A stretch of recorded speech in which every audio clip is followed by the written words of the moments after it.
Hello दोस्तों, नमस्ते। मैं शीला शर्मा आज एक कजरी तीज का गीत सुना रही हूँ। सुनिए दोस्तों, आप कमेंट के माध्यम से बताना कैसा लगा गीत। अरे केला सेवा पे बैठी गौरा रानी तो शिवजी से पूछे तो शिवजी से पूछाई हो, शिवजी का मन भरत हमारा खेली तो पिया कई उम्र बढ़े, पिया कई उम्र बढ़े हमारा सिंगार बढ़े, हमारा सिंगार बढ़ई हो। इतना बचन सुनई शिवजी तो मन मुँह से काने, तो मन मुँह से काने हो। गौरा तीज कई बारात तू ही करे, तू तो पीवा कई उम्र बढ़े, पीवा कई उम्र बढ़े हो।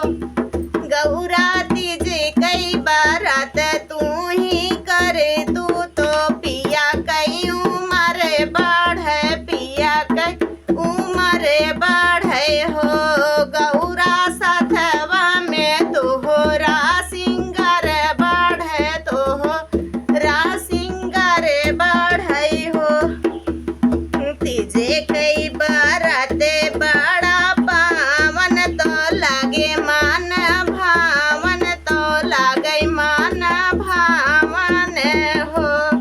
गौरा तीज कई बारात नीरे जलवाया उरे बिनया हरवाया, उरे बिनया हरवाऊ हो।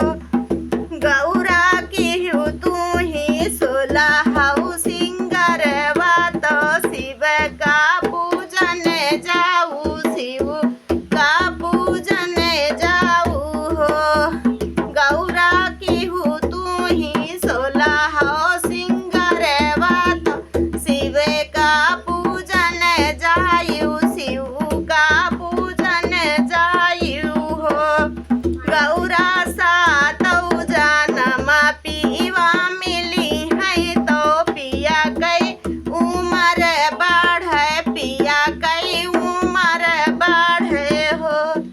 गौरा सोलहौ सिंगरवा काई लेहली तो शिव को पूजन चाली, शिव को पूजन चाली हो।